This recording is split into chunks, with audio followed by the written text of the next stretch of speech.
We'll be starting in just 10 seconds. Take a look in the comments and kind of give some thought to a question that's there. That'll be one of the first things we ask.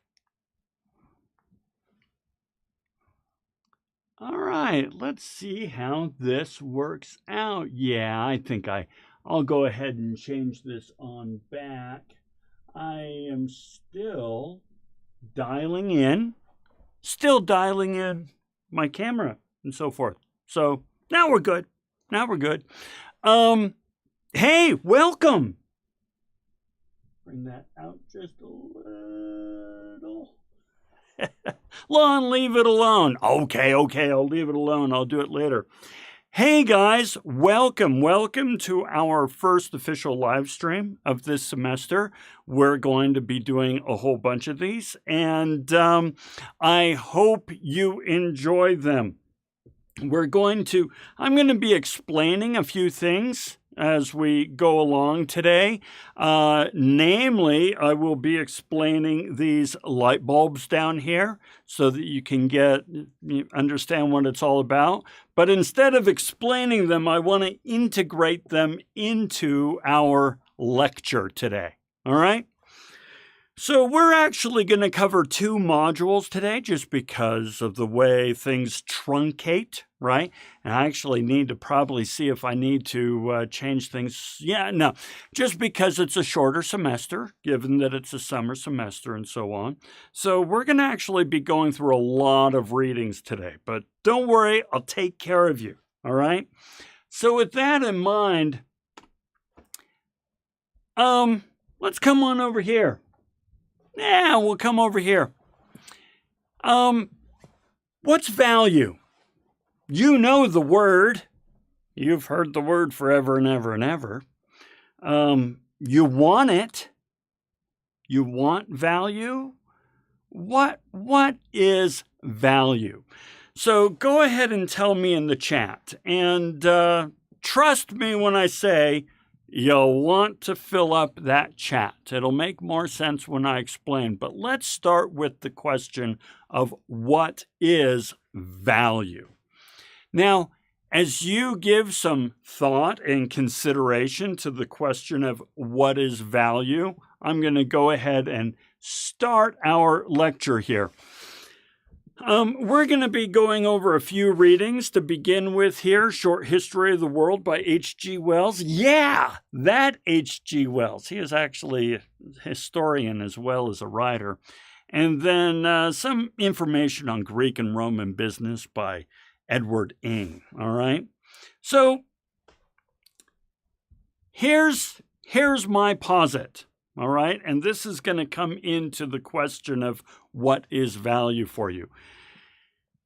Early on, remember, this is not a history class. It's going to feel like a history class because we go way the hell back here.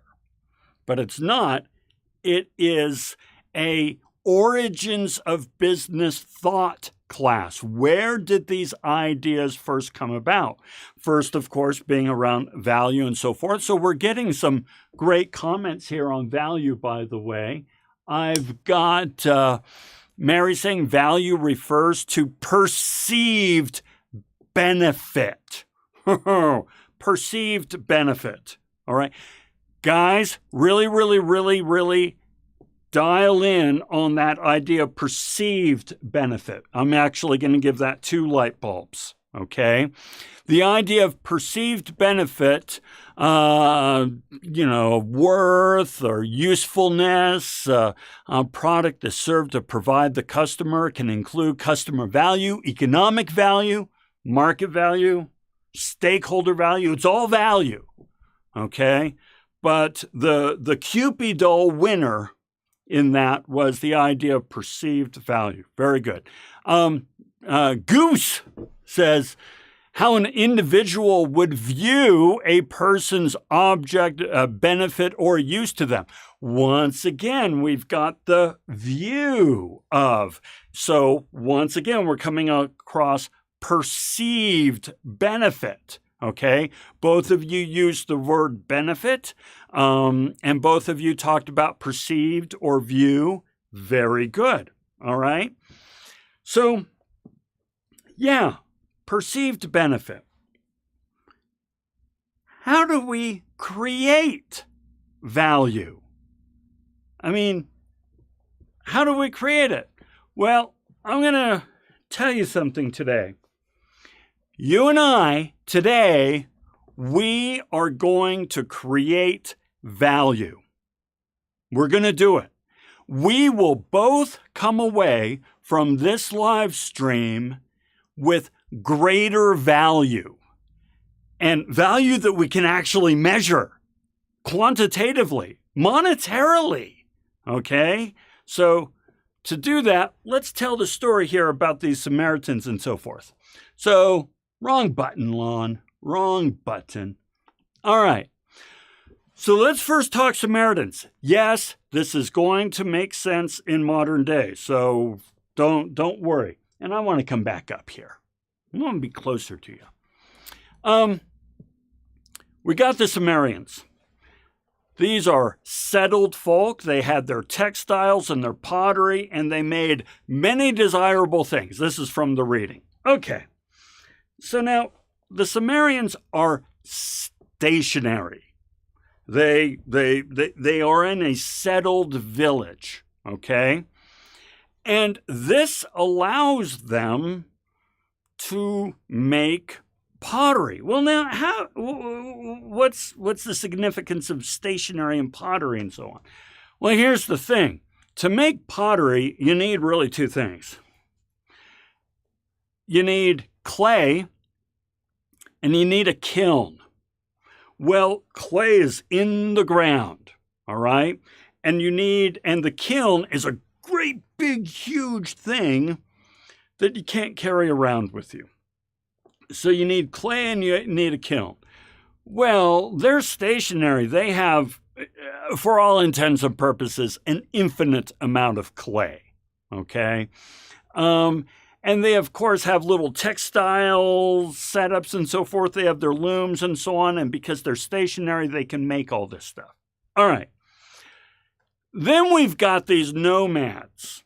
All right. The nomads would bring precious stones and things of metal and leather. Okay. So your Samaritans, they're stationary. And so they've got dirt, clay. And they've got the kiln, and they've got flocks, and they've got looms, and so on and so forth. Your nomads are moving around, so they don't have access to clay, they don't have access to kilns, they don't have access to looms, and so on and so forth. But they can carry crap. All right. So, here's the thing. With precious stones, metal, and leather, stationary people, the Samaritans, they can make cooler stuff. And so because the nomads and the Samaritans are interacting, the Samaritans can increase their manufacturing capacity and their products. Okay? And then the nomads with garments, bags, and clay vases, the nomads can carry more things and trade more, which means that they can increase inventory and access to new markets. Okay, so here's what I want you to consider. The way we create value is through trade. Okay? The way we create value is through trade. In the case of the Samaritans, they have mud.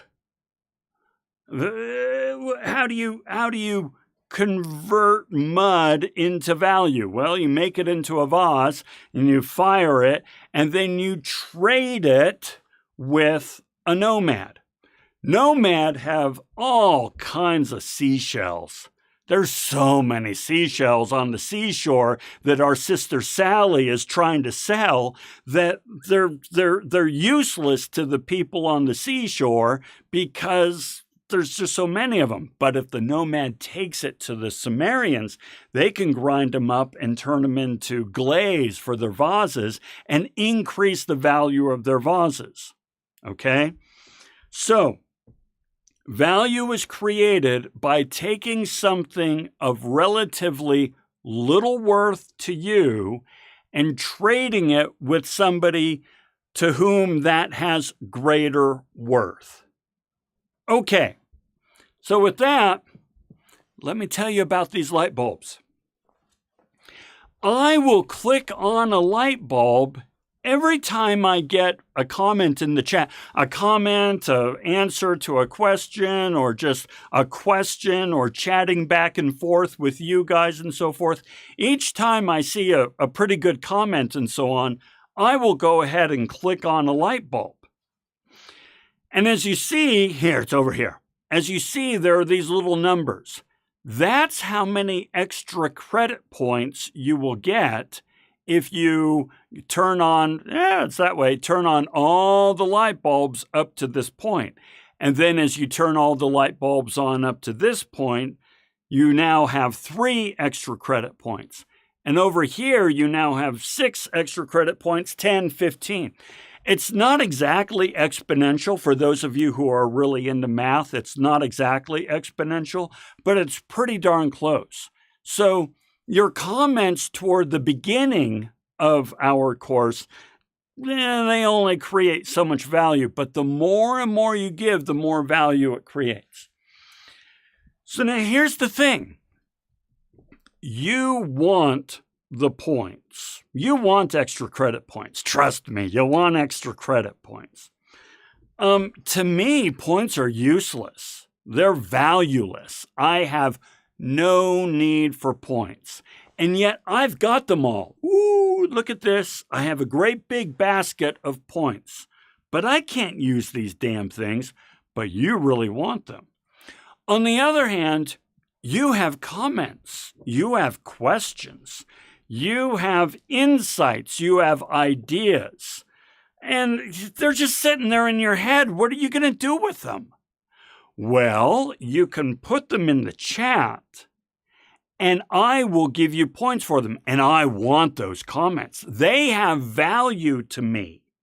Your comments, your questions, your answers, and your chat back and forth, that has real value to me. It not only helps encourage me as a professor to deliver hopefully a decent lecture for you, but the YouTube algorithms like it when we see comments and so forth. So we together can create value for each other. And it's all because we are exchanging something of relatively little value to us with somebody else who has something of greater value to us.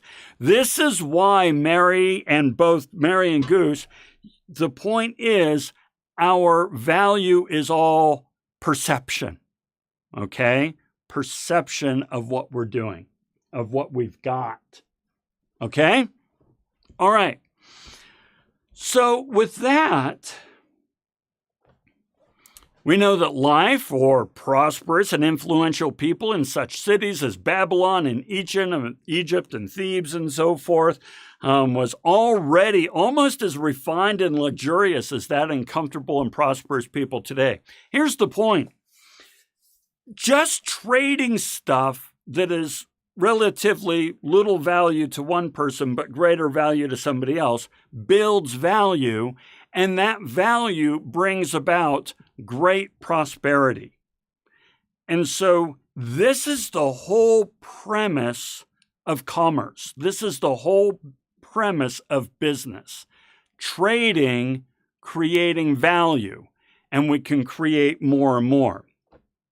So let me ask you this. How do you create value today? Okay, now I just gave the example of comments in the chat and so forth. We'll turn on the extra credit light bulbs. This is how I can help create value for both of us. How do you create value? Give that some thought. How do you create value at school or at work or at home. So right now, Goose says mainly labor. Okay, this is good because what you're pointing out, Goose, is that right now, this is why you're in school. Right now, the only thing you can really trade is your labor. So you have the ability to lift crap. I know you do more than lift crap, but bear with me for the example. You have the ability to lift crap. And to you, it's kind of like, sure, look at this, I can lift crap, yay. Well, somebody else is like, actually, I have some crap you can lift. I'll give you money to lift that crap. So you trade that thing which is of relatively little use to you for money. It's actually the time that you're trading, right, Goose? Cassie, I think it's Cassie or maybe Casey, you let me know. With the skills that I bring to my company, yes, you're trading your competencies. You are trading your skills that, I know how to do this thing, but I need somebody to pay me to do it, right? It's the line from one of the Batman movies. I think it's The Dark Knight Returns, the one with the Joker, with Heath Ledger's Joker. He says, my father always said, if you're good at something, you never do it for free. So, yeah, very good. Sophia, education creates value. Yes, I agree that education can create value because now you have more skills, more knowledge, more insights, more competencies that can be of value to somebody else. So, for example, I've got all kinds of crap in this head. Don't get me wrong. I'm an idiot in 99 fields of study out of 100. I don't know jack. But in a few fields of study, I know a lot. Well, I can either sit around and talk to my wife about it all, and she goes, oh, for the love of all that's holy, Lon, I don't care. Shut up. All right, I'm not creating a lot of value. Or I can sell it through a school. I can take all this stuff, give it to you, and I get money in exchange, right? So, and it's not doing anything there except just sitting around. Excellent example, guys. I agree education is important and will give value in years to come. Yes, this is why we invest in the education now, because it creates greater value in the future. Very nice. Jobs, let's see. Skills also make more value. Yes. Okay. So skills making value. One of my videos that I have on my YouTube channel, Nutshell Brainery, asks the question, do you need a college degree? And the answer is no. No, you don't need a college degree. Now, before you go off and drop the class, let me tell you what you do need. You need a marketable skill. Just as you've pointed out, skills make more value. If you have a marketable skill, then that is a skill that you can then sell, that you can then trade against, right? So, for example, I have a skill, as an instructor, I'm pretty good at taking a complicated idea and making it seem so stupidly simple that it's easy to understand. And I hope I am demonstrating that right now. This is a skill. And so what do I do with that skill? Well, teachers need that skill. Trainers need that skill. Technical writers who are writing instruction manuals, they need that skill, and I can trade against this, okay? Yes, Caden, jobs, excellent example of this. Excellent. You're right. Jobs are a great example. So here's what I want you to embrace. I want you to think about this. You have all kinds of things, whether it be knowledge or abilities or insight or objects, tools. You own and have access to all kinds of things that to you have relatively little value because you either don't need them anymore or you don't use them or what have you. It's like me and points. I don't need the points, but I've got them. You can trade these things and create greater value. It's just something that I invite you to consider. What do you own that you can then or have or possess that you can use to create value? Okay? My YouTube channel is me trying to create value out of knowledge and some abilities to shoot video. What do you have that is just sitting around? Just food for thought, food for thought. Okay, let's keep going here. Now, here's something about value that I'm going to start with from the reading, but then we're going to bring this into modern times very, very quickly. Okay? So, let's go ahead and let's make this bigger for you. Now, back in the day, and actually still today as well, so we'll come back to that, the slave system was really ensconced. As it says in the reading here, the slave system had spread to most industries and to every sort of work that could be done by gangs.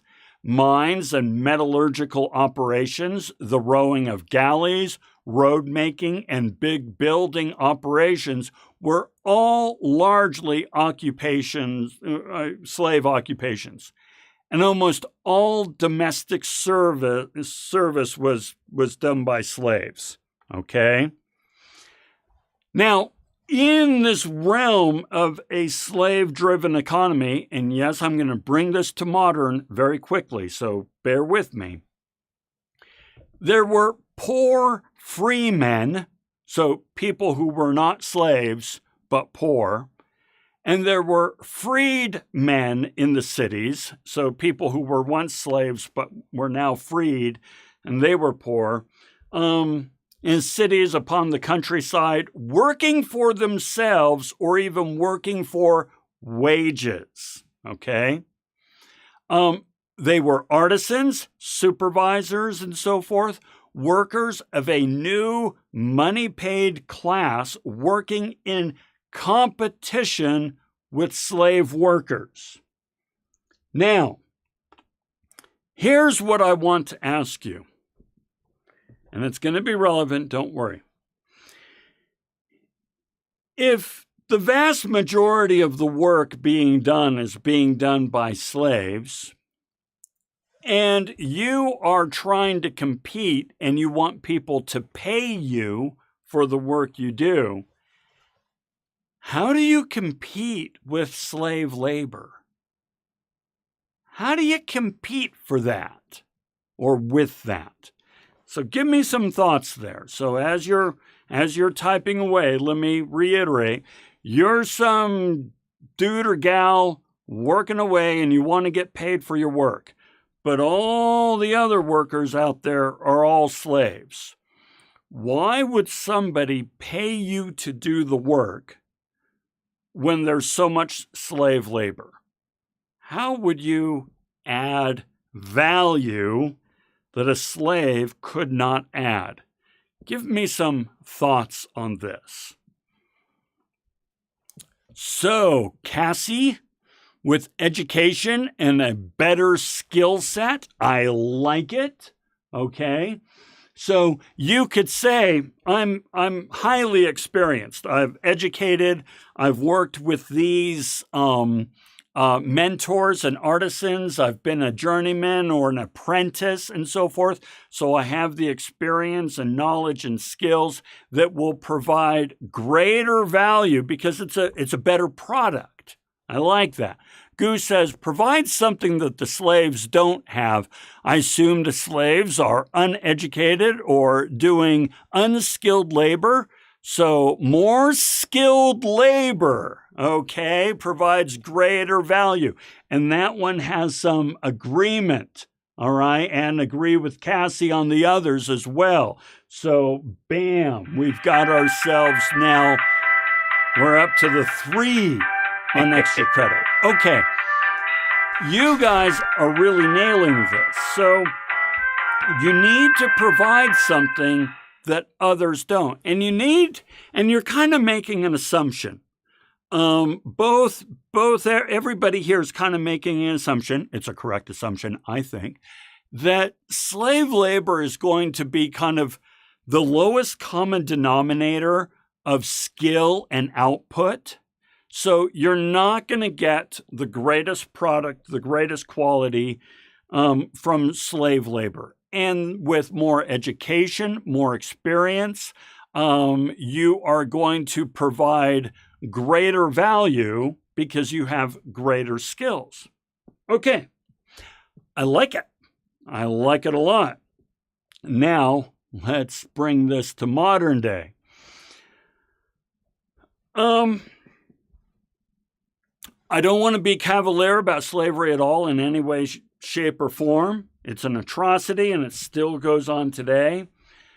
But are you at risk of somebody else or something else doing work that you would normally do, but for free? In other words, are you competing with free labor somewhere? Are you competing, or will you be competing once you graduate, with more or less a free labor market? Somebody or something out there that's working for free. What's in your future? Hell, it's not even in your future. It's happening right now. Who are you going to be competing with? Who will do it for free? Geographic competition, Mary. That's, you know what? That's on the globalization side. Funny thing, not what I was thinking of, but you are absolutely correct. Okay? If you were taking my Management 1060 class, which is international business, I'd be like jumping up and down because you're very correct there. Different economies pay on different scales. And so, yeah, you're competing with, they're not doing it for free, but they're doing it for so close to free that it might as well be free. Okay? Great example. Okay? Goose says, I would argue that anything would replace me wouldn't necessarily be free, as it requires an investment, even slaves and so forth. Okay, fair point, Goose. Fair point. There is no such thing as free. So I agree with you. You are technically correct. But there's a big difference between $1 and $100. If I can, maybe I can, I only have to pay $100,000 for a home where somebody else pays $600,000. It's not free, you're right, but there's still an investment. But you are correct. Externs? Okay. So Julian and Goose hit the nail on the head with AI right now. I'm going to give you, this is from like a year back, where the writers and actors went on strike. You remember that. It was almost a year ago exactly, right? Writers and actors were on strike. A big reason why they were on strike is because Hollywood is moving to AI. I heard on the news today that OpenAI is pausing the rollout of one of its new features that speaks, right? Because Scarlett Johansson said, whoa, that voice sounds an awful lot like my voice. And actually, it's the Scarlett Johansson was the actor who was in that movie with Joaquin Phoenix where he falls in love with his phone, right, with his artificial intelligence. And so she's kind of like, my guess is that was triggered off of this, that, and the other. And OpenAI agreed, we don't know where we got that voice. We're going to pause on that. Because actors and writers are like, whoa, whoa, whoa, AI taking my jobs, right? I'll give you another example that's a little closer to home for me anyway. So I make these videos on Nutshell Brainery, and then I pay a company to do the closed captions for these things, right? Well, if I want a human transcriptionist, it costs me $1.50 per minute of the video, right? So if I have a 10-minute video, that's $15. However, if I do automated transcription, which is AI, it's now 25 cents a minute. So in the case of transcribing videos, that is now, nobody would pay for that, okay? Now, this was about a year ago that this service was up there. Now, transcribing videos through the YouTube algorithms and so forth, because YouTube is owned by Google, it's automatic transcribing services is almost as good as human, right? So AI is going to be taking major portions of future jobs. And so you need to think about, how am I going to compete with this? Where am I going to add value in the transaction? So you see how that all kind of comes together. Value is a perceived benefit. Value is created, this perceived benefit, when we trade things that are lower perceived on my side, and I want what you have, which is a higher perception. But we have to understand there are services out there that mean that they don't perceive value in what we offer anymore, okay? We're going to be talking a lot more about this throughout the semester, but in one module in specific. But that's something I'd like to invite you to consider, because right now you guys are in school to increase your value as perceived by somebody else. And you got to think about how you're going to do that. Real quick, Mary says here, how they say if you're willing to learn and work with AI, you will excel. And if you do not want to learn and work with AI, they will replace you.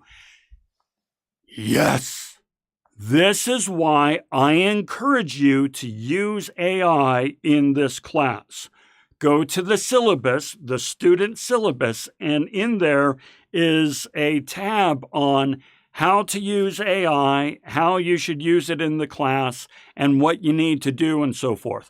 I encourage you to use it, because if you do not know how to use it, you will be replaced. Mary, I agree with that assertion. Okay. All right, let's keep, we had another one there. Cool. All right. Let's keep going here. Now, same thing with value. We just talked about value. Let's ask the same question. What is wealth? Is that what I have here? Yeah. What's wealth to you? Once again, it's something you want. You want wealth. It is prima facie clearly evident that you want wealth because you're in school right now. What's wealth? Wealth is health. Okay, so you know that saying that Teresa just pointed out, wealth is health? So true. As I get older, I start to have health issues. I'm not as strong as I used to be, and I really miss the youth and vitality and strength and dexterity that I once had. And health, poor health slows you down. I like it.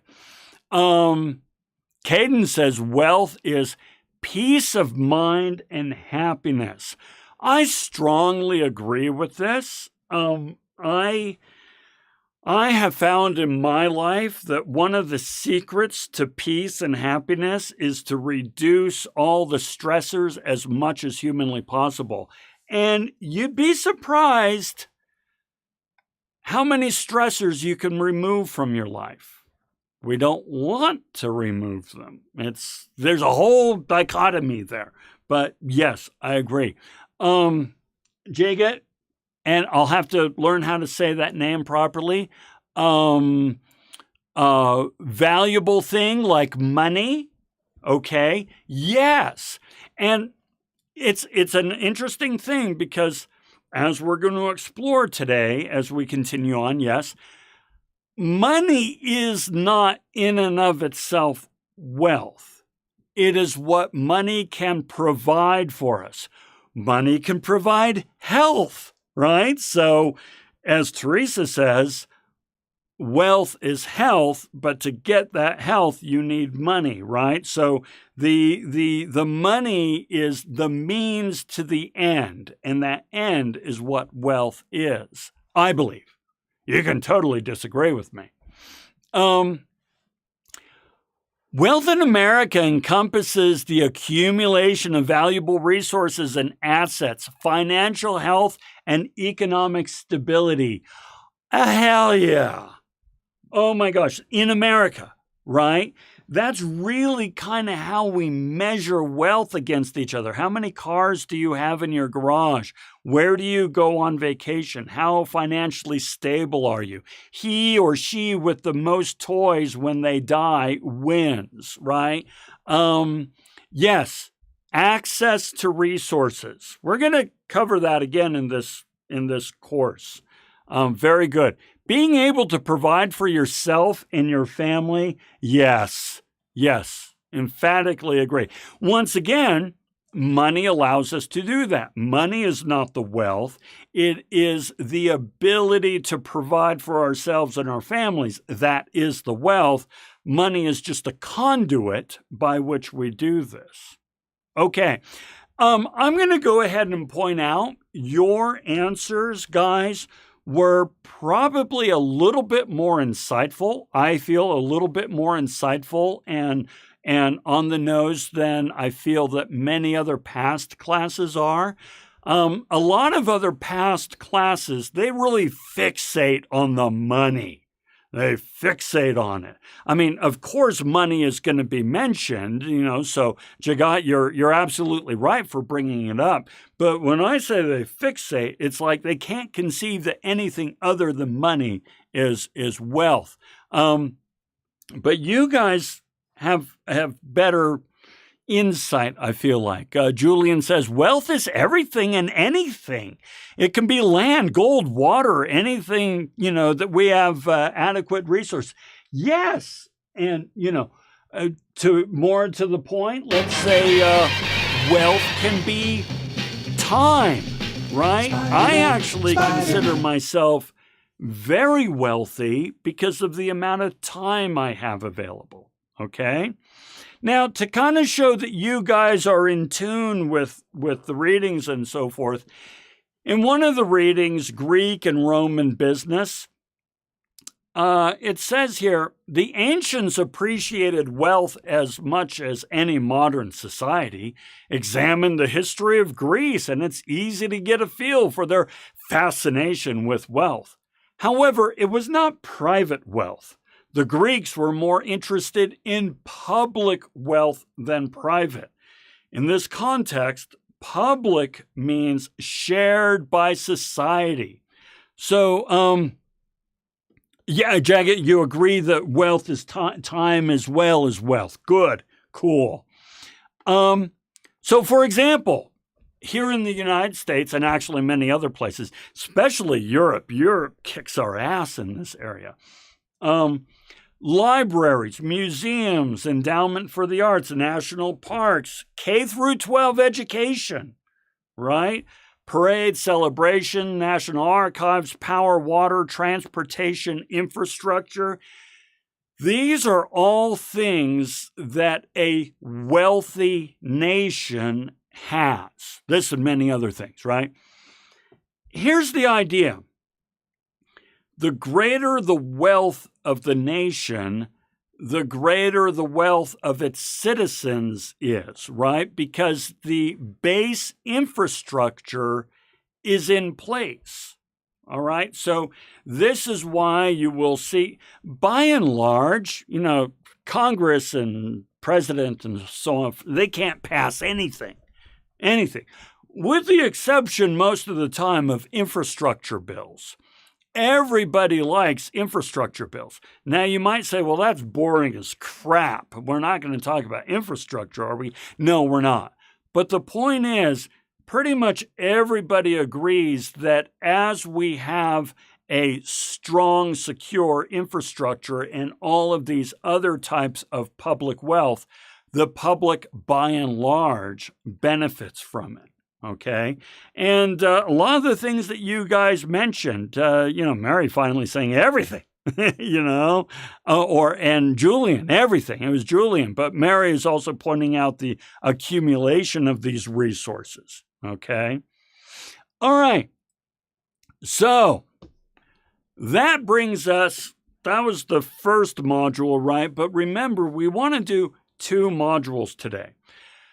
But before we do that, we need to take a break, right? Oh my gosh, look at those extra credit points. You guys are going to be in great shape. I'll tell you how to worry about that in a minute.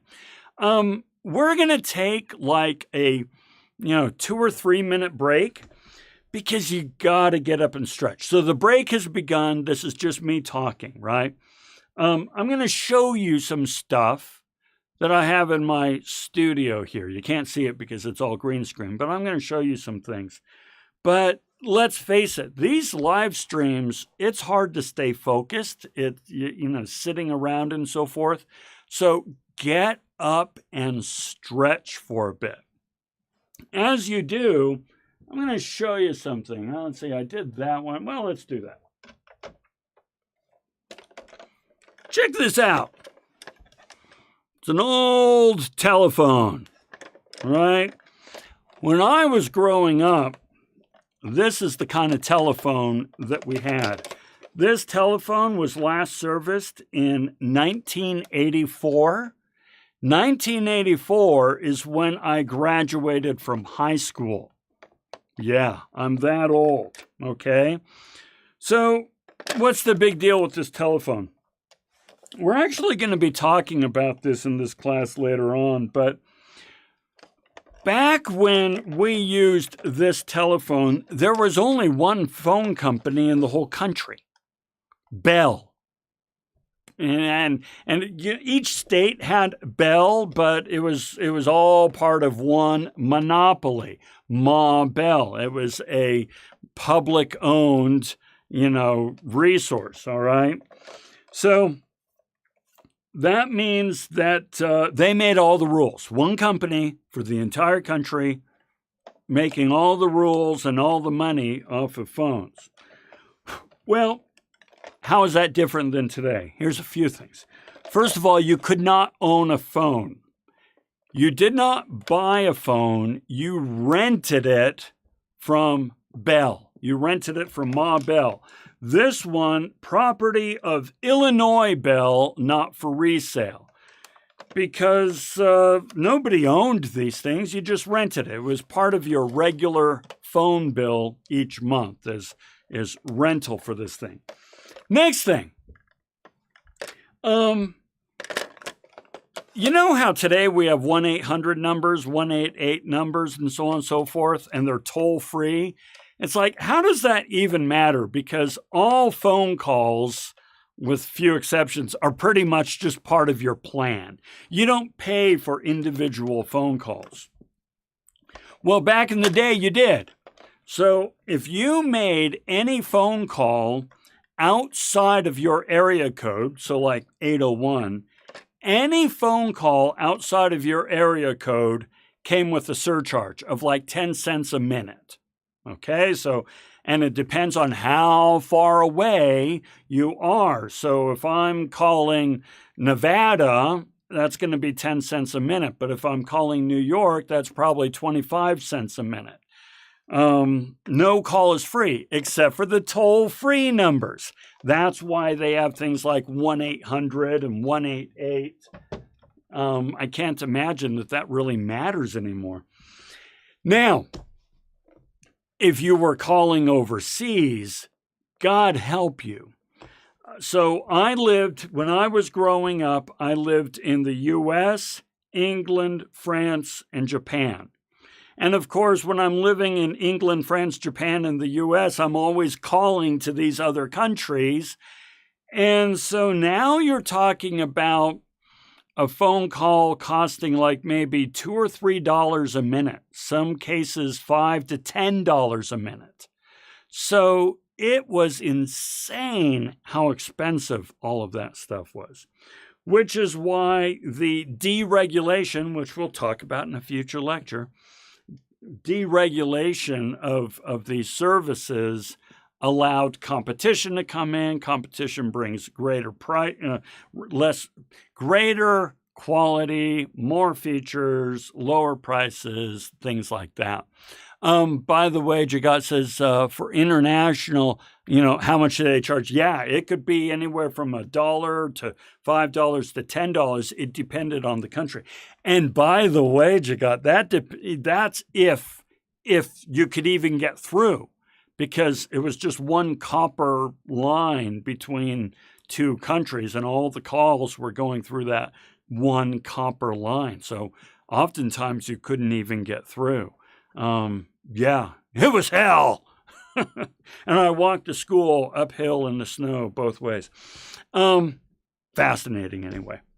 All right, so if you are gone to the bathroom, got up and stretched and so forth, gotten yourself a snack, let's go ahead and head back to our lecture. We're doing our second module here. Now we're talking about Aristotle and Plato and so forth. Bear in mind, so let's start with this. I'm going to start with a question. Okay. So I'm going to ask two questions, but you don't answer both. If your birthday is on an odd day, you're going to answer the first question, and I'll read through them. If your birthday is on an even day, you're going to answer the question below. All right? Now, when you answer the question, just start out with saying odd or even, so I know what we're reading there, okay? So, if your birthday is on an odd day, here's what I want you to answer. You have found yourself on a deserted island with several other people. What would you do to ensure that everyone gets what they need to survive? What are you going to do? You and maybe 50 other people, 50 of you are on a deserted island. What are you all going to do to make sure that everybody gets what they need to survive? If your birthday is on an even day, here's your question. You're just starting your new career, one that will guide you for the rest of your life. What should you consider when deciding what to do as a profession? All right? This is for you. Think about it. This is you. You're just starting your career. What should you consider when deciding what to do as a career? By the way, Goose, Bell was government. Yes, that's why it was deregulated. We'll talk more about that in future class. And it's a really fascinating question of should it be government-owned versus private-owned, right? So Goose, even what you like doing and what you're good at and so forth, okay? what would be the best match for you? Caden, odd. Ensure the distribution system that allows everyone to get what they need. Someone doesn't agree or breaks the rules, they should be put on their own, ostracized. That's what they would do. Yes. Casey, odd. Having a group meeting so everyone in teams each has a job focused around food, water, and shelter and so forth. You guys are doing well. I would agree with each one of these. Okay. Let's, you know what? We're just going to go ahead and hit this, guys. You did fantastic. You just nailed. You're going to be getting the full amount of points here. Okay? Let's go ahead and do this. We'll start again there. Not sure if you saw my comment above Goose. Oh, let's take a look at that. Odd. Thank you, Mary. Communication and strategic planning, take inventory. Very nice. Agreed. Okay. So, here's my assertion. These are the same damn question. It's the same question. We're not 50 people on a deserted island. We are 7 billion people on an island, okay? But you know what? We're even smaller than that. Many of us want to stay in Utah. I'm not saying all of us. Some of you are more than happy to move around. But just for the sake of argument, many of us want to stay in Utah. Many of us want to stay in the Wasatch Front. Many of us might say, I would just assume stay in Salt Lake County. So now we have gone from the earth all the way down to Salt Lake County, which means there's only a few of us. Now, check this out. When you guys were answering for the deserted island, and you all did right, so don't take this as criticism. You were all focused on survival, roles and responsibilities, who's going to do the work. We want to prioritize food, water, and shelter. And if you disagree, you're ostracized. You're out. This is how the system would work. But those of you who answered around the future career, you're more along the lines of, it's whatever I feel I'm good at, what skills I have, and maybe what I would enjoy, what my passion. You didn't say the word passion, but oftentimes people do. Follow your passion, right? So here's what's fascinating is we often say you can do anything you want if you put your mind to it. That's a complete and total fiction. You can't do whatever you want.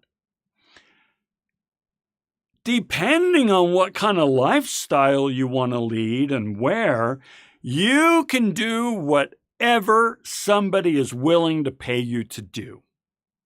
That's what it comes down to. And that includes if you start your own business because your customer has to pay you, right? So you can do whatever the market will pay you to do. And all of a sudden, that's a lot different than anything you want, right? Start a career and get good at it? Yeah, totally, Jagat. I agree. So what we are talking about in all cases, though, both of these scenarios, was division of labor and the question of the state versus the individual, okay? If you know where that picture of Socrates is from, you're cool. Okay, so here's the question. Does the individual exist for the benefit of the state, or does the state exist for the benefit of the individual? Now, Goose, in terms of extra credit, we don't get up to 30. I have a little extra something for you, so just keep it going. Don't worry, we're creating value, baby. Okay, so let's talk about this question for a moment. Those of you who were on the deserted island saying, hey, we need to focus on food, water, and shelter, and if you are like, I don't want to work, then you're on your own. That's fine. You don't have to work. You can go out on your own. In this case, the individual exists for the state because the state, the community, is what matters. And you have to do this work to maintain the value of the community, to maintain the survivability of the community. You as an individual, if you're like, I don't want to work on food, water, and shelter, I'd rather start a yoga shop, you're like, you're SOL, you're out. On the other hand, those of you who were answering the question around what you should do as a career, you were looking at it from the vantage point of the state exists for me. We have all these roads and these systems and these infrastructure and power and Wi-Fi and security, police and school. All of this exists to give me maximum opportunity as an individual. Now, the truth of the matter is it's both, right? The state exists for us as individuals, and we exist for the state because the state doesn't owe us a living. We have to do what the state needs us to do. And so this reading kind of explores that dichotomy a little bit. For example, good at mathematics, prefer to do accounting. Yeah. Great way of taking your skill as an individual and applying it to the good of the state, that sort of thing. Goose, I think it depends on the size of the community or system. The farther away from the structure exists from me, the less motivated I feel to provide value. Well put. I am in agreement with you. I feel strongly motivated to exist for the good of my family. My family is my community, the state. And Goose, that's nice and close and immediate, right? So I am willing to sacrifice my time, my effort, and so on and so forth for the good of my family. Then when you go on to my extended family, I'm there for you. I can help. I've got a truck. I can help you move. As we go out to, say, Utah State or the state of Utah, I'm kind of like, okay, I'm going to do my good civil duty and so forth. Then when we get to the United States, I'm like, okay, you guys, whatever, I'll vote, I'll pay my taxes, but I'm not going to break my neck for you like I would my family. So Goose, I agree with you. If I am interpreting your comment correctly. Yeah. All right. So let's keep playing with this. All right.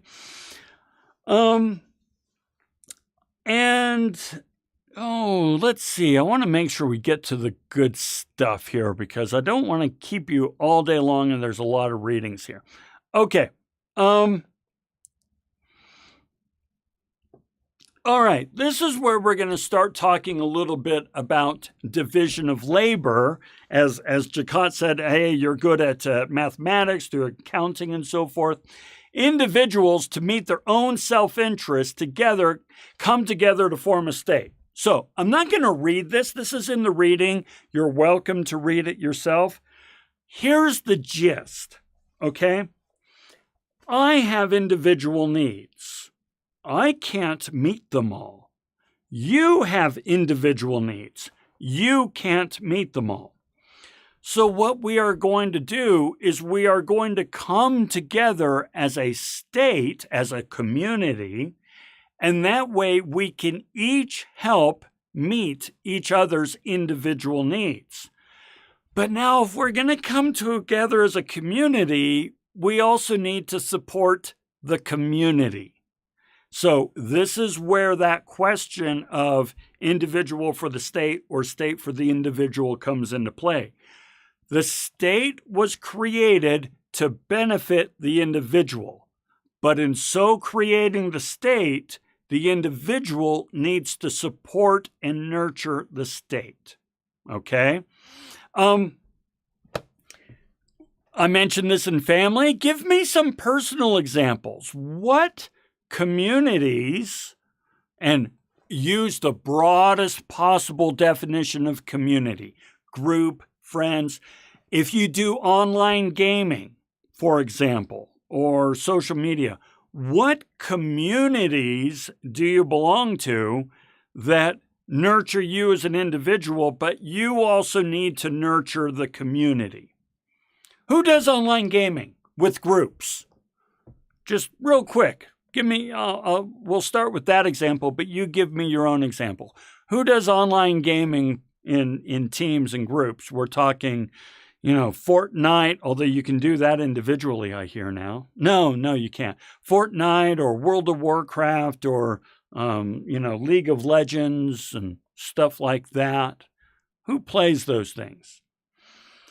Here's my assertion. You come together and meet your individual needs for entertainment and relationships and fun and so on and so forth. But you need to nurture the state in that you pay for the service, you pay for the connectivity, and you do everything you need to support the system. So as far as the company is concerned, Blizzard or whomever, you're making them money. What groups do you belong to? Consider that as we go forward here. Okay? Now, what happens with the state, again, you're welcome to read this, it's from the reading and so forth, is that we bring the state together and this creates a community by which we can exchange goods and services.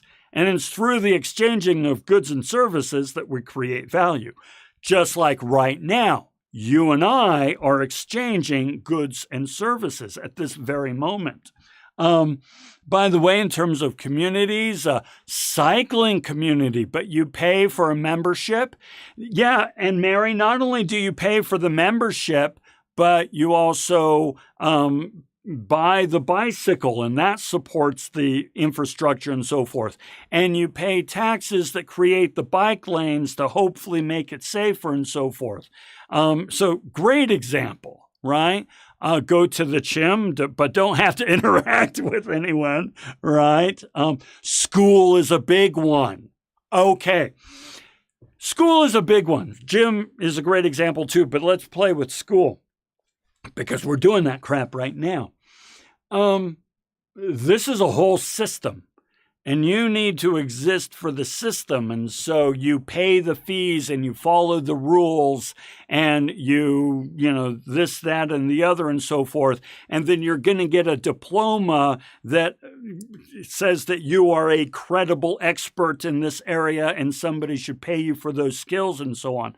But you're doing it all for the individual, right? So yeah, great example. Okay, very good.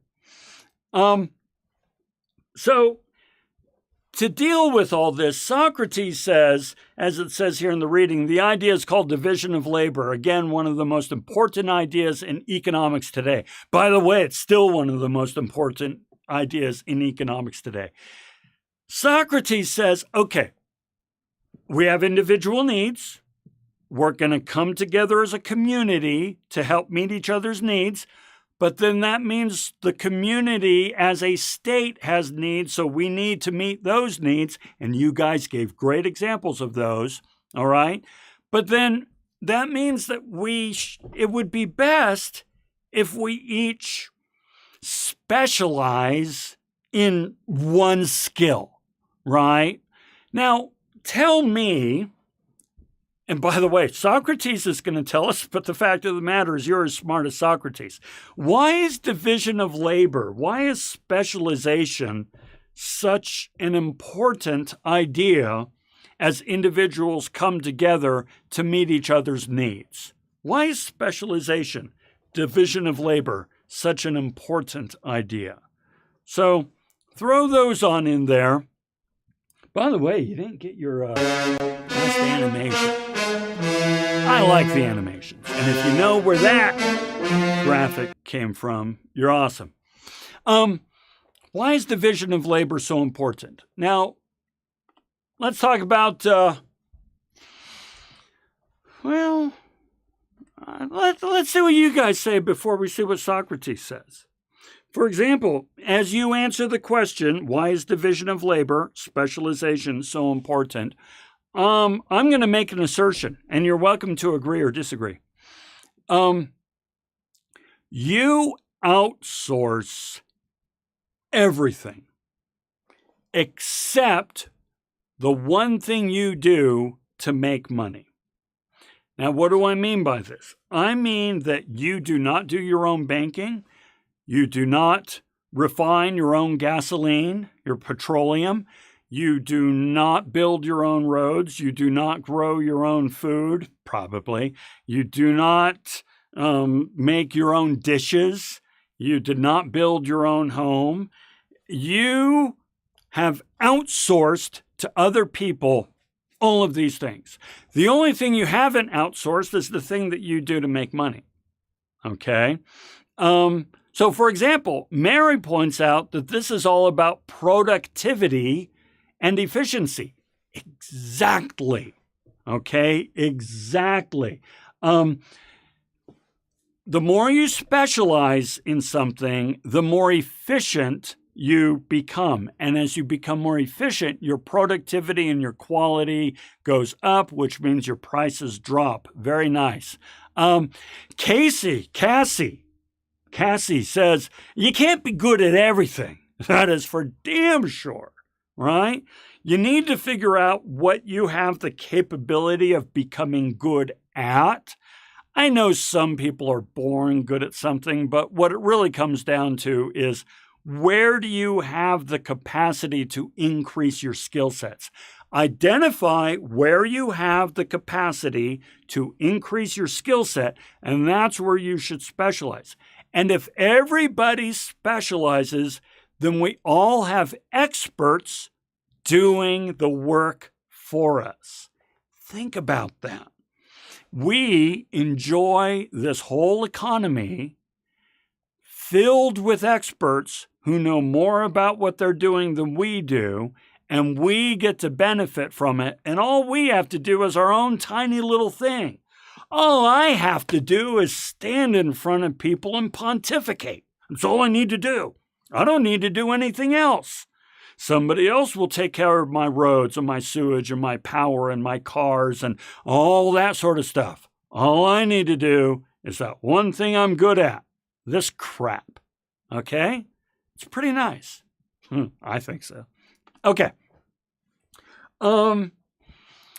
Socrates says we must infer that all things are produced more plentifully and easily and better quality when one man does one thing which is natural to him and does it at the right time and leaves other things. And that's exactly what Mary was inferring there, okay?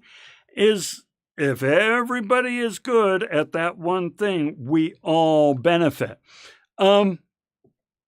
Now, what's interesting as we go on here, what's interesting is Socrates then goes on to say that commerce begets commerce, which is the more commerce we engage in, the more commerce that creates. And as we know, commerce, trade, is what creates value. So this is a perpetual value creating machine. Okay, so check this out. We'll read from Socrates here in a moment, or right now. The question which you would have me consider is, not only how a state, but a luxurious state is created, I suspect that many will not be satisfied with the simpler way of life. Yeah, I know there are minimalists out there living in tiny homes and so forth, but Socrates says that's the exception, not the rule. They will be adding sofas and tables and other furniture, also dainties and perfumes, an increase of courtesans and cakes. It's been a while since I bought a courtesan, but I like cakes. And these not only of one sort, but in every variety. We must go beyond the necessities of which I'm first speaking, such as houses and clothing and shoes. The arts of the painter and the embroiderer will be set in motion, and gold and ivory of all sorts of material must be procured. In other words, we are going to quickly move from a desert island when we're just worried about food, water, and shelter and survivability, and so we exist for the state, and we are going to move on to a world where we want luxuries. And the more luxuries we have, the more luxuries we will want. This is a core aspect, a core concept that we are going to revisit many times. Let me repeat, the more you have, the more you want. You will see how this works. Then we must enlarge our borders, for the original healthy state is no longer sufficient. Now will the city have to fill and swell with a multitude of callings which are not required by any natural want. In other words, we're going to want things like poets and an attendant of trained rhapsodists, singers, players, dancers, contractors, also diverse kinds of articles, including women's dresses. Oh my gosh. And we will want more servants, and we will, we'll want tutors and all that sort of stuff. The more we get, the more we want. And it is perpetual. Okay? Okay. So, we're quickly running out of time. Okay. We're going to do one last thing, but before we get into Aristotle, all right, let's do a stretch. Let's do one more stretch. You guys are doing fantastic, okay? They're not normally going to be this long because we're doing 2 modules, but you're doing fantastic. As you're up stretching and so forth, remember, value is perceived. Value is created when we exchange things that each person perceives as lower value. I don't need points. You need points. You've got things in your head. They're not doing any good for you. Go ahead and put them in the chat section. That has value for me. This value is created when we come together as a community and we're able to exchange things as we're exchanging right now. And if we specialize in what we're exchanging, then we can do this very well. And as we do so, we just get more and more, and we become more and more prosperous. And the more we have, the more we want, and so forth. Okay, so there's our stretch. But now, all of this kind of freaks out Aristotle, all right? I'm not going to take you through the whole spiel of what Aristotle has here. But here's his take, and I'll just leave it on this slide for you. He says, listen, everything has 2 uses, all right? Let's see, volunteer, because I work for, volunteer because you work for them. Great example of an exchange, Jakat. Yes. Aristotle says, listen, everything has 2 uses. One is the natural use, which he thinks is noble and wonderful and fantastic. And the other is an unnatural use, which really causes him concern. And he says, take a shoe, for example. A shoe, its natural use is to be worn, okay? It protects your feet. It allows you to work longer, safer, walk farther, run farther. You buy a shoe, you put it on your foot, okay? And all of a sudden, you now can do more work, therefore added value. Okay. He says the second use of a shoe, though, is to be bought and sold as an item of barter. In other words, some people buy shoes with no intention of wearing them. They buy them to then resell them. So the shoe is no longer a shoe. It is simply a commodity to be bought and sold. Have any of you, there's only 9 of us here right now, so maybe not, but have any of you, gone and bought shoes from Nike and then resold them, the shoe arbitrage market or anything? If you have, let me know. Now, this sort of thing kind of wigs out Aristotle, because he would argue that a major contributor to this fixation of wealth building is people are more interested in building wealth than they are in adding value. Okay? Now I'm going to explain that. Real quick, Mary says this is like owning property for yourself and then owning property or renting. Yeah, actually Aristotle would still be sort of okay with that, but you're right. You're right. Here's and let's just get the slide out of the way and I'll just explain what Aristotle is saying. Okay. He's saying that if you and I exchange points for comments, like you guys are doing, he says, that's great. Points for comments. Okay. But now, what if there was a third person, a middleman? What if there were a middleman that I said, well, in order for you to get these points, you need to go through Bob. And in order for me to get the comments, okay, it has to go through Bob. And we both pay Bob.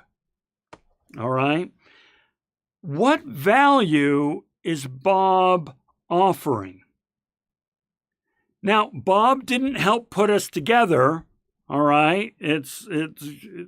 So it's not like I'm looking for somebody to give comments and you're looking for somebody to give points and Bob helped connect us or anything. Bob isn't really adding value there. He has not added value to the comments that I receive, and he has not added value to the points that you receive, and yet we're paying Bob. So this is what Aristotle is concerned about, is that people create businesses really just to get wealthy, not to add more value. Now, I will give you an example. I think The Big Short is still on Netflix. I'm not sure. The Big Short is a great movie, a great and hilarious movie. And it talks about the housing crisis of a decade or so ago, right? Aristotle is saying the way that people exchange money is getting more and more complicated, more and more convoluted. And after a while, nobody's adding any value, and yet we're giving all these people all of our money. As he says, when the coin had once been discovered out of barter of necessary articles, arose the art of wealth getting, namely retail trade, which was at first probably a simple matter, but became more and more complicated, as soon as men learned by experience whence and by what exchanges the greatest profit might be made. And that's totally about The Big Short there, okay? Normally, I would read through all these and walk you through a little bit more deliberately, but the fact of the matter is you and I have been here an hour and a half, and we are getting tired. I get it. Don't say I don't get it. Oh, I didn't even have that up, so let me take it back there. I apologize. I didn't have that up. Watch that movie sometime. It's an incredible movie. Okay. This, I believe, let me see here one moment.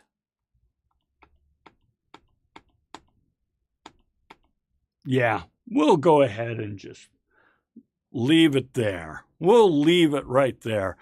So here's how you get the extra credit, everyone. Okay, Teresa, real quick, send me an email just saying you were here. Okay, that's all. Now you can go to work. Send me an email saying you were here. All right, everyone, here's the way this works. Send me, if you contributed to the chat, send me an email and just say, I contributed. That's how you get the extra credit. Now, if you did not contribute, well, right now, real quick, type in there what part of this lecture was like the most wow, or aha, or I didn't think about that before, or something like that. Just that way, you can say I contributed, all right? So send me an email. Let me know that you contributed. If you did not, throw in a comment real quick with your favorite section of this lecture, your favorite principle, and then you can count that, okay? Goose, it is until 11:50, but that means another half hour. And the truth of the matter is, Goose, I recognize that these live streams are really taxing and very difficult and so forth. So I'm going to send you some additional material to help you through that one. The brain can only handle so much. And so my experience is an hour and a half is about all that anybody can handle. And I wanted to have a few minutes to give some direction, some instruction, be available for questions, things like that. So Caden, you just send me an email through Canvas. My email address is also in the student syllabus, how to contact me. But if you just send me an email through Canvas, that's the way to do it. Okay? And Caden, yeah, same thing. Yeah, you can review this on Canvas. This whole lecture, and I'm going to send you one more, is all available online. Yeah. So if you were like phasing out at one point or want to revisit an idea, you can absolutely come back to this video. Okay? So everyone, that's it. Dismissed. If you have any questions or comments, I'm going to stick around for a little while so I can answer those and so forth. But otherwise, you did a fantabulous job today. Really good job. So I appreciate that deeply. I'm going to provide value to you because you have provided value to me. All right. Mary, you are welcome. Thank you very much as well. Your contributions were fantastic. And guys, have a great rest of the week. Tuesday is kind of early in the week, but you know what? Get started and make it through a good week. We'll see you, Casey. Tell me how that's spelled in the email or how it's pronounced. I'm just going to say Cassie. Okay. Thanks, Goose. Thanks, Jagat. I appreciate it.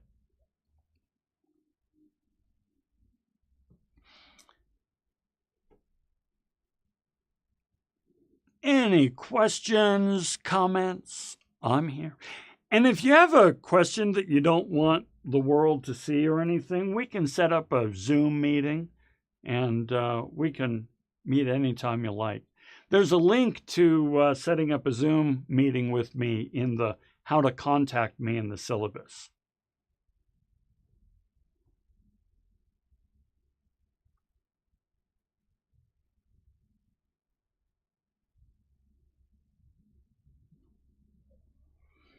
Huh, puppy? Yes, my puppy's down here saying, "Are you done yet?" Do you want to say hi to people? Come here. Come here. Come here. Oh, that's a good girl. Come here. Oh, yeah. Oh, yeah, there's the puppy. Yeah, there's the big girl. Yes, this is Rosie. Say hi, Rosie. Oh, that's a good girl. Ah, one of a few dogs we have.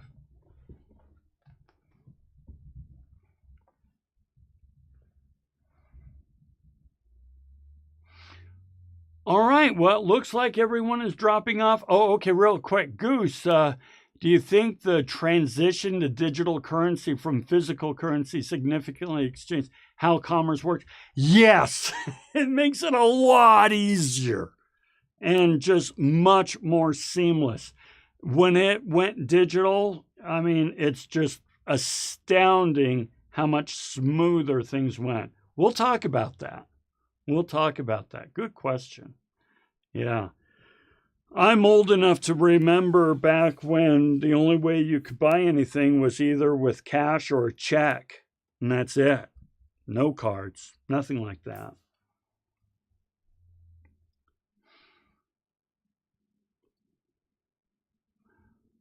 Okay. Looks like folks are dropping off, so I am going to call it a day. We'll talk to you guys next week, and have a fantastic week.